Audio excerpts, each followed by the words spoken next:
हे कृष्ण, चूंकि मन चंचल, उच्छल, हठीला तथा अत्यंत बलवान है, अतः मुझे इसे वश में करना वायु को वश में करने से भी अधिक कठिन लगता है।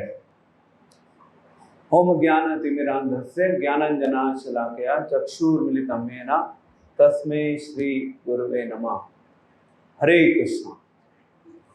तो इस श्लोक में सबसे पहले श्लोक नंबर 33 और 34 में अर्जुन जो है वो भगवान को मन के गुणों के बारे में बता रहे हैं। मन के गुण भी बोल सकते हैं आप, उसके अवगुण भी बोल सकते हैं। तो सबसे पहला, हमारे मन का स्वभाव क्या है? हमारा मन जो है वो चंचल है। चंचल मतलब एक स्थान पर रुकता नहीं है, घूमता रहता है इधर से उधर। ये हमारे मन का एक विशेष स्वभाव है। दूसरा वर्ड यहां पे आया है हठीला। हठीला का क्या मतलब है? जिद्दी है। जिद्दी क्यों है हमारा मन? क्योंकि अगर हम बुद्धिमान हैं तो हमारी बुद्धि को मन के ऊपर हावी होना चाहिए, परंतु कई बार हमारा मन जो है वो इतना हठीला हो जाता है, इतना आवेश में आ जाता है कि वो बुद्धि के ऊपर भी वो हावी हो जाता है। तो इसलिए हमारा मन हठीला है। वो जो करना चाहता है वो करता है। बुद्धि क्या चाहती है, बुद्धि के अनुसार वो बुद्धि को सही डिसीजन लेने नहीं देता मन। इसलिए कई बार बुद्धि जो होती है वो भी डिस्टर्ब रहती है। इस मन को कैसे संभाला जाए? मतलब मन खुद तो परेशान है ही, मन सब चीजों को परेशान करके रखता है। मन इंद्रियों को भी परेशान करता है, मन बुद्धि को भी परेशान करता है, क्योंकि मन सेंटर में है ना। मन से नीचे हैं इंद्रियां एंड बुद्धि है ऊपर। पर मन कई बार परेशान करता है इंद्रियों को भी और इंद्रियों के साथ साथ बुद्धि को भी। बीच में रहता है ना, तो डिस्टर्ब ज्यादा करता है। एंड यहां पे एक शब्द है अत्यंत बलवान है। अब बलवान तो है ही हमारा मन, क्योंकि अगर हम अपने मन से कुछ करने की ठान ले, कोई अच्छी चीज भी, तो हम कर सकते हैं वो चीज, क्योंकि मन में बहुत शक्ति है, बहुत पावरफुल है मन हमारा। और मन के माध्यम से हम इनफैक्ट भगवान को भी पा सकते हैं। ये मन की शक्ति है ना। जितना हम अपने मन को वश में कर पाएंगे उतना हमारे लिए भगवान के निकट जाना सुलभ होगा, और जितना हमारा मन हमारे वश में नहीं होगा उतना हमारे लिए भगवान के निकट जाना मुश्किल होगा। तो अर्जुन ने प्रश्न पूछा भगवान से कि आपने जिस योग पद्धति का पहले वाले श्लोकों में वर्णन किया है, मेरे लिए उस योग पद्धति का पालन करना बहुत मुश्किल है, असंभव है। तो वो योग पद्धति क्या थी जिसमें हमने बात करी थी कि भाई मनुष्य को एक बिल्कुल फ्री स्थान पर जाके, जहां पे बिल्कुल भी शोर शराबा ना हो, उस स्थान पर जाके उसको बैठकर क्या करना होगा?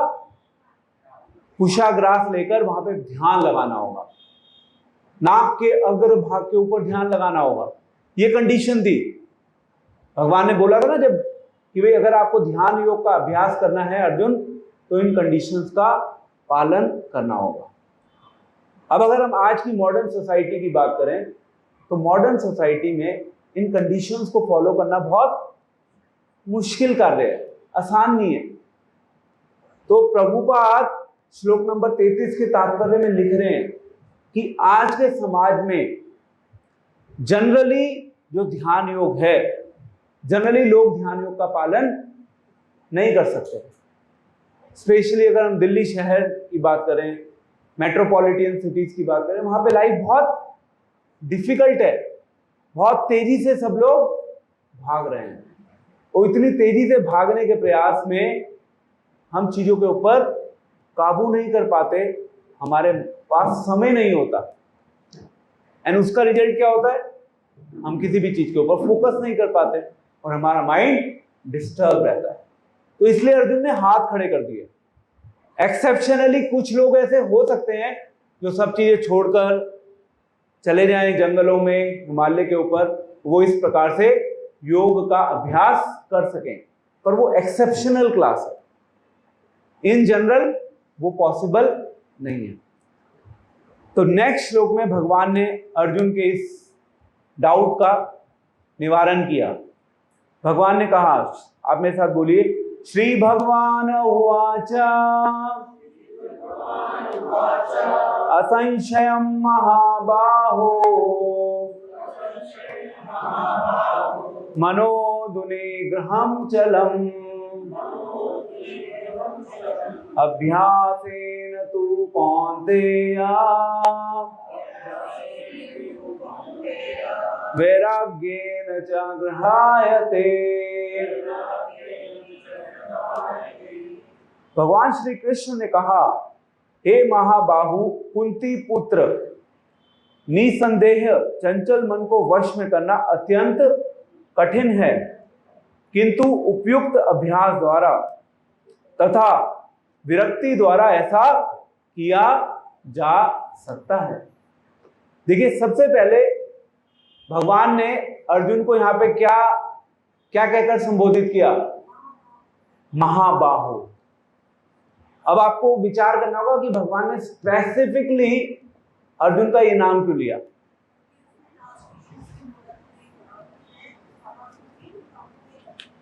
थोड़ा तेज बोलना होगा। हाँ, एक्चुअली यहाँ पे अर्जुन पावरफुल है, अर्जुन के अंदर बहुत शक्ति है। भगवान महाबाहु कहकर अर्जुन को इसलिए संबोधित कर रहे हैं कि अर्जुन भी बहुत शक्तिमान है, परंतु जब मन को काबू करने की बात आई तो अर्जुन ने भी अपने हाथ खड़े कर दिए।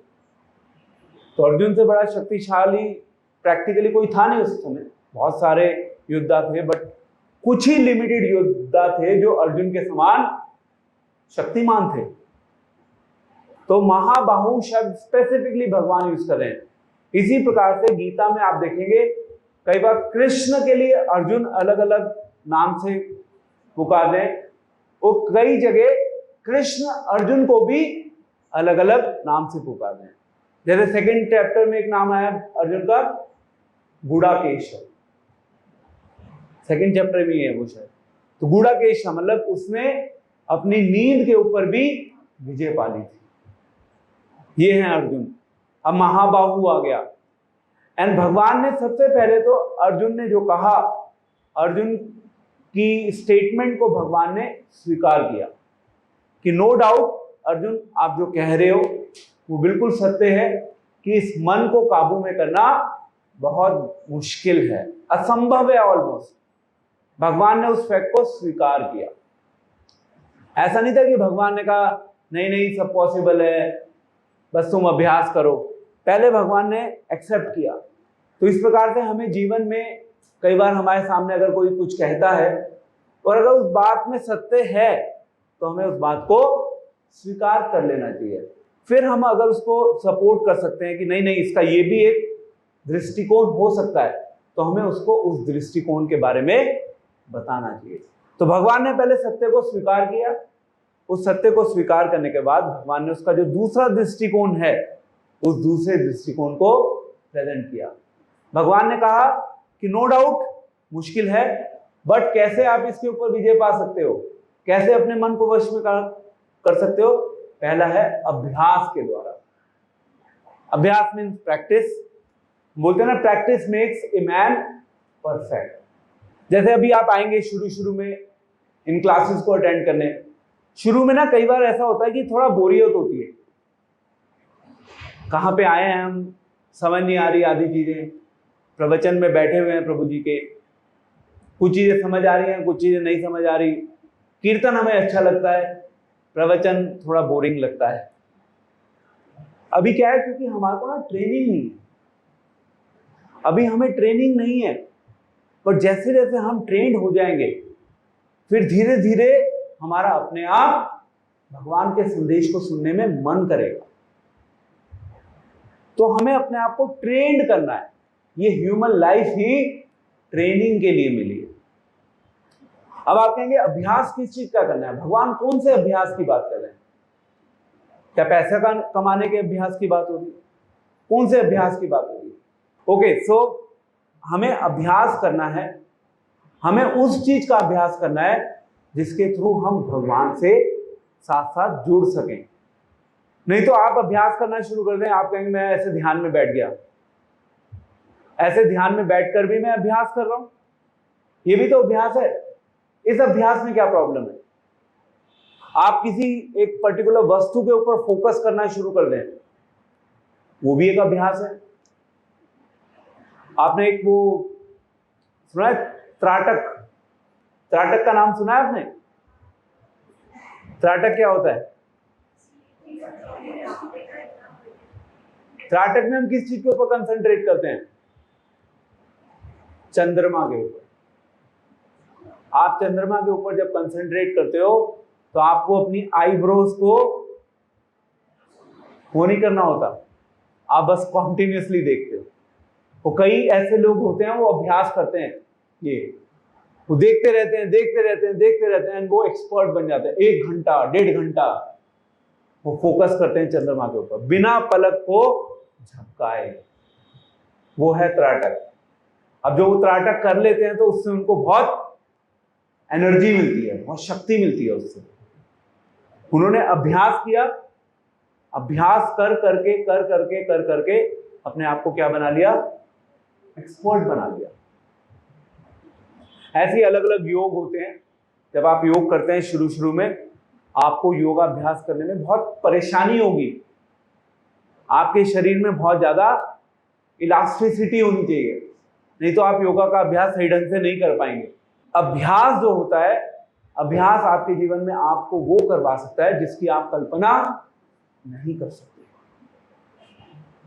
परंतु यहां पे भगवान उस अभ्यास की बात कर रहे हैं जिस अभ्यास के माध्यम से हम भगवान से जुड़ सके, क्योंकि फिर हम अपने मन की जो बागडोर है या अपने मन की कमान हम किसको दे देते हैं? हम अपने मन की कमान भगवान को दे देते हैं। क्योंकि मन की कमान अगर हमने किसी और चीज को दे दी, ठीक है, उससे हमें शक्ति मिल जाएगी, हम उस कार्य को एक्सपर्टली कर लेंगे, परंतु क्या उस कार्य के द्वारा हम भगवान से जुड़ जाएंगे? क्वेश्चन ये। इसलिए मन को अभ्यास में लगाना है। कौन से अभ्यास में? जिससे हमारा धीरे धीरे भगवान के प्रति आकर्षण विकसित हो। इसलिए हम बोलते हैं ना, भक्ति के 9 अलग अंग हैं, अलग अलग, जिसको हम नवदा भक्ति बोलते हैं। प्रहलाद महाराज ने बताया श्रवणम कीर्तनम, क्या है तीसरा? विष्णु स्मरणम, पाद सेवनम, अर्चनम, वंदनम, दास्यम, साख्यम, आत्मनिवेदनम। ये 9 अंग हैं भक्ति के, और उन 9 अंगों में ये जो 2 अंग हैं जिसको हम बोलते हैं श्रवण एंड कीर्तन, ये सबसे ज्यादा महत्वपूर्ण है। श्रवण करने के लिए भी अभ्यास चाहिए, कीर्तन करने के लिए भी अभ्यास चाहिए, क्योंकि थोड़ी देर के लिए तो आप कीर्तन भी कर लेंगे, परंतु अगर आपको बोला जाए कि आपको कीर्तन रेगुलर करना है 2 घंटे के लिए, 3 घंटे के लिए, तो बड़ा मुश्किल होता है।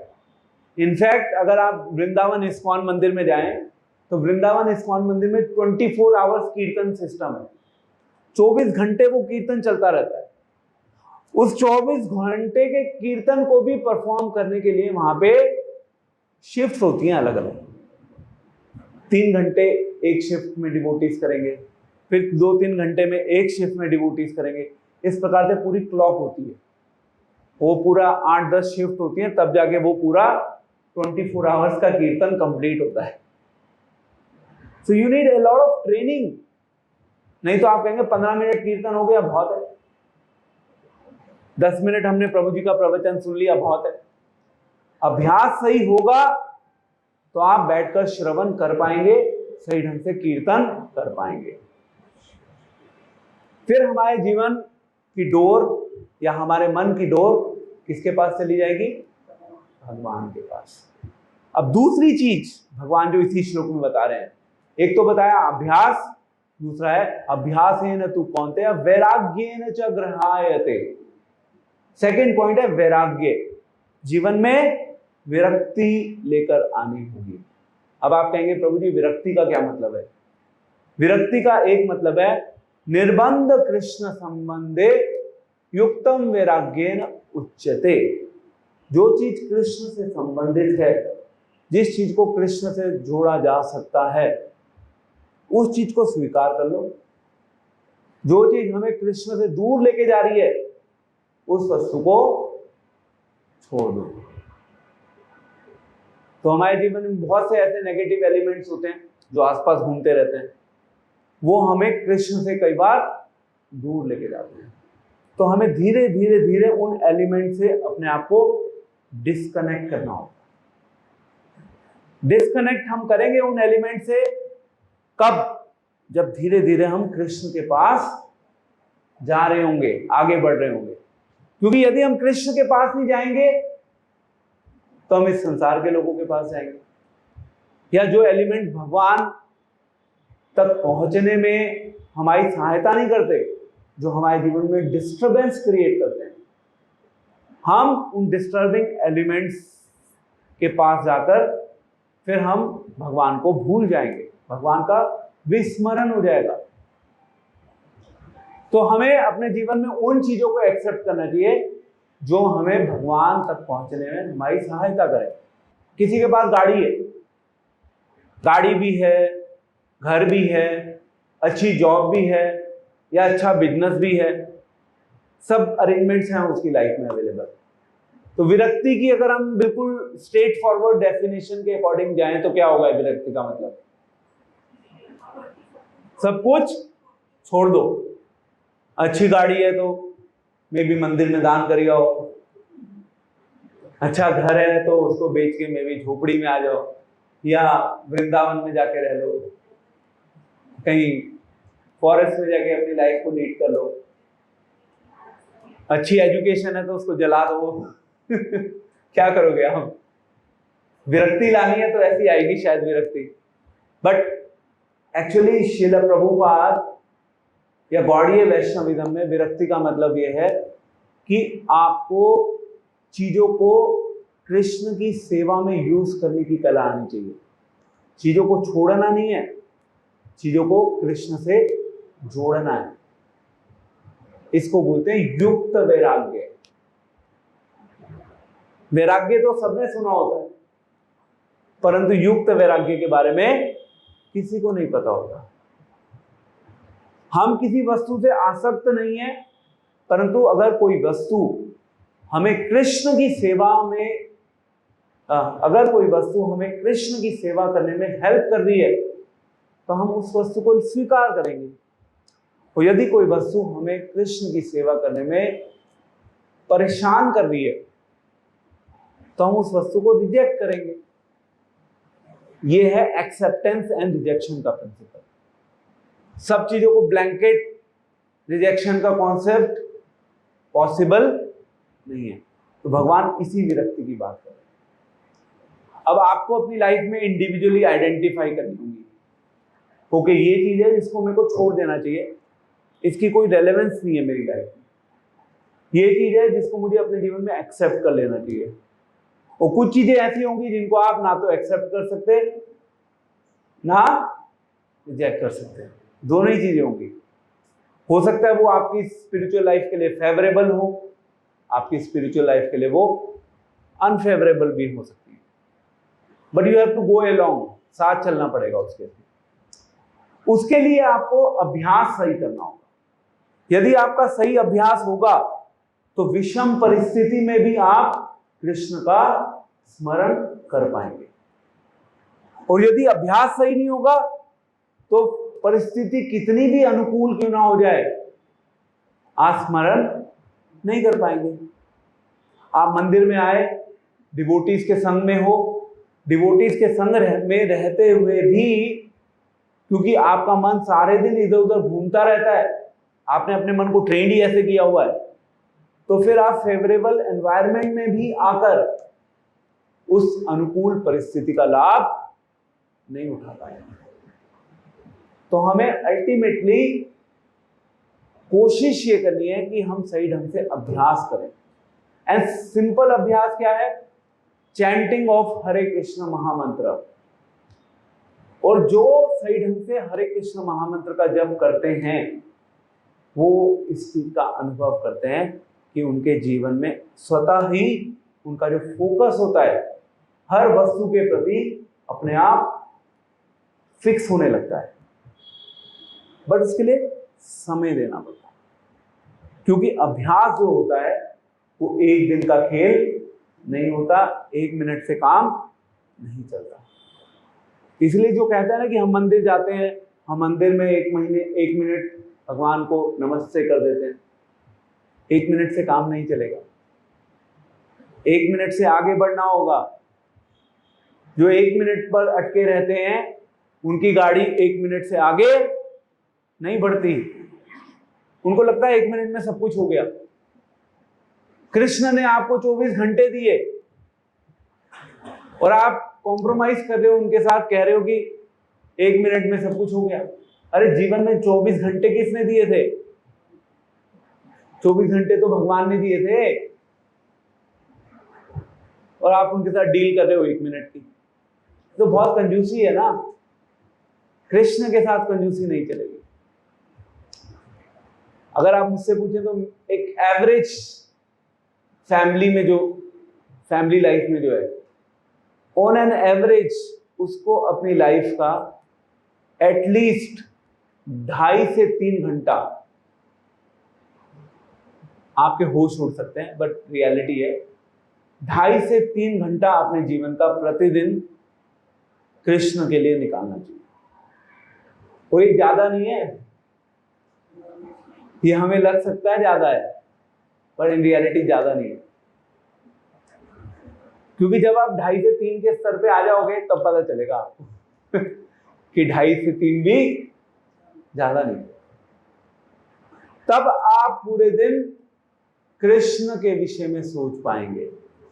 तब आप जब संसारिक कार्य भी करेंगे, उन संसारिक कार्यों को करते हुए भी आप कहीं ना कहीं किसी ना किसी रूप में भगवान की सेवा का स्मरण कर पाएंगे। ठीक कह रहा हूं? तो ये मत सोचिए कि हमने 15 मिनट कर लिया हरे कृष्णा बहुत हो गया। ठीक है, अभी आप ट्रेन नहीं है, आप एक्सेप्ट कर लीजिए प्रभु जी अभी मेरी गाड़ी इतनी तेज स्पीड पे नहीं चल सकती, बट आपका लक्ष्य तो होना चाहिए। अगर आपने अपने मन में 1 मिनट की घड़ी फिट कर दी तो वो 1 मिनट पर ही अटकी रह जाएगी, फिर वो घड़ी आगे नहीं बढ़ेगी, घड़ी की सुई वहीं 1 मिनट पे ही अटकी रह जाएगी। तो घड़ी की सुई को अटकाओ मत, आगे बढ़ते रहो। हमेशा इच्छा रखो कि मुझे आगे बढ़ना है, कृष्ण की सेवा करने के लिए मुझे रुकना नहीं है। अपने आप को बाउंड मत करो कि बस इतनी भक्ति कर ली हो गया। जो इस चीज से बाउंड कर देते हैं ना वो फिर अटक जाते हैं, वो आगे नहीं बढ़ पाते।